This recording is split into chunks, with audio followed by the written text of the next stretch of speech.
Assalamualaikum warahmatullahi wabarakatuh. Halo semuanya. Perkenalkan, nama saya EF Saifullah Rosip dengan NIM 1910914210003. Saya merupakan mahasiswa program studi psikologi Fakultas Kedokteran Universitas Lambung Mangkurat. Di video ini, saya akan menjelaskan salah satu materi dari mata kuliah psikologi kognitif, yaitu decision making atau pengambilan keputusan. Menurut G. Reason tahun 1990, decision making atau pengambilan keputusan merupakan sebagai suatu keluaran atau hasil dari proses kognitif atau mental yang dilakukan oleh manusia yang akan membawa pada pemilihan suatu jalur tindakan di antara dari beberapa alternatif yang tersedia. J.R. Terry juga mengemukakan bahwa pengambilan keputusan merupakan suatu tindakan sebagai pemilihan yang didasarkan oleh kriteria tertentu atas dua atau lebih dari alternatif yang mungkin.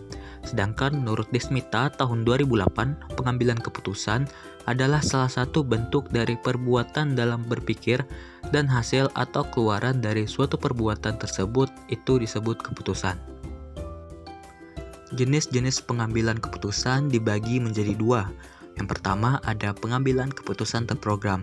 Jenis pengambilan keputusan atau decision making ini terdiri dari suatu respon yang otomatis terhadap kebijaksanaan yang telah ditentukan sebelumnya.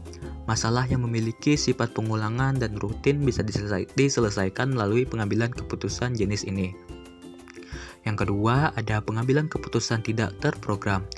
Jenis pengambilan keputusan decision making ini menunjukkan suatu proses yang berkaitan dengan masalah-masalah yang tidak jelas.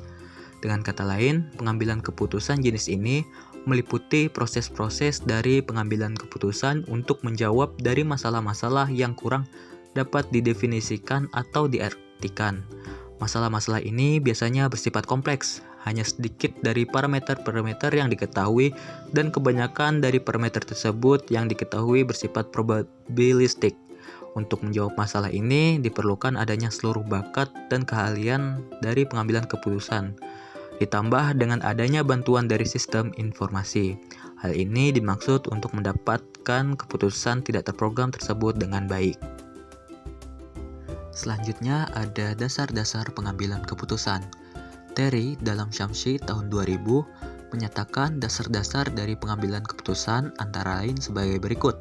Yang pertama ada intuisi. Keputusan yang diambil berdasarkan pada intuisi atau perasaan biasanya lebih bersifat subjektif, yang artinya mudah mendapat sugesti, pengaruh dari luar, dan faktor lain. Pengambilan keputusan berdasarkan pada intuisi relatif membutuhkan waktu yang singkat. Namun, pengambilan keputusan berdasar pada intuisi sulit diukur kebenarannya, karena pengambilan keputusan ini hanya diambil berdasar perasaan individu dan sering mengabaikan banyak hal lainnya. Yang kedua, ada pengalaman. Pengalaman dapat dijadikan pedoman dalam pengambilan keputusan individu.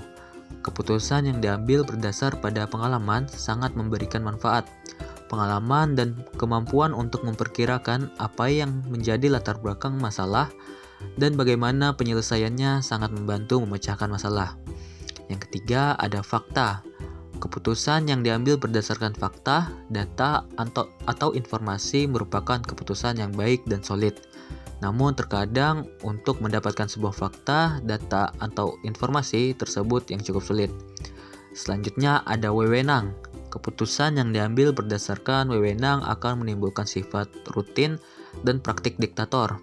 Keputusan berdasarkan wewenang biasanya oleh pembuat keputusan sering melewati permasalahan yang seharusnya dipecahkan justru menjadi kurang jelas.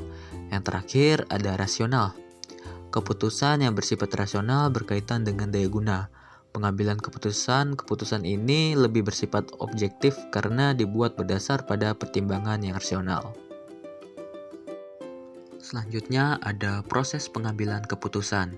Kotler tahun 2000 menjelaskan bahwa dalam pengambilan keputusan seseorang akan melewati beberapa proses di bawah ini. Yang pertama ada identifikasi masalah. Dalam hal ini, individu diharapkan mampu untuk mengidentifikasi masalah yang ada dalam suatu keadaan. Yang kedua ada pengumpulan dan penganalisis data. Individu yang ingin mengambil sebuah keputusan diharapkan untuk mengumpulkan dan menganalisis data atau informasi yang dapat membantu memecahkan suatu masalah. Yang ketiga, pembuatan alternatif kebijakan. Setelah permasalahan dirincikan dengan tepat dan baik, maka individu perlu memikirkan cara-cara pemecahan masalah tersebut.